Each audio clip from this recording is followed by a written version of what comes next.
The Times said that the UK's population rise will be the biggest of any major European nation by 2100, but that's a little misleading, and this video is going to explain why. The claim in their headline was based on a United Nations report called World Population Prospects. The Times said its modelling has shown that the UK's population will rise by 6.8% from 69.6 million to 74.3 million by 2100, and that was higher than any other major nation. Rightly, they mentioned migration as a large factor behind this because the numbers are based on a net migration being 100,000 a year. That means 100,000 people extra are coming into the country than are leaving the country every year for these results to come out.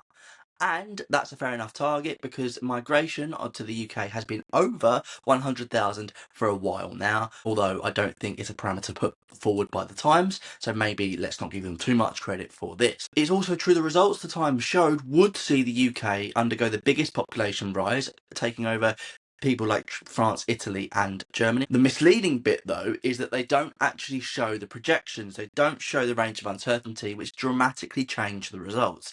For example, on the UK stats, what would be the most accurate thing to say is that there's an 80% certainty that the population in 2100 will be between 50 million and 110 million, but that doesn't sell papers.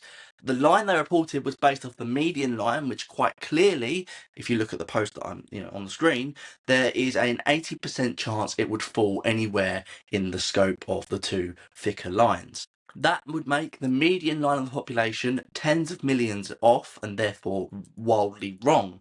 Because of that, the idea that the UK's population will be the biggest rise, like stated as sort of a certain fact in that headline, that's just misleading. It also means that the rises of other countries have a similar uncertainty in that they might rise, they might fall. So overall, what the Times reported wasn't technically false. It's possible that could be the case, but without the full context, it's cherry picking and it's misleading. Anyway, this has been Stupid Stories by News of the Week, where we go behind the post or headline so you don't get tricked. Let me know what you think of this Times article and remember to like this video. Bye!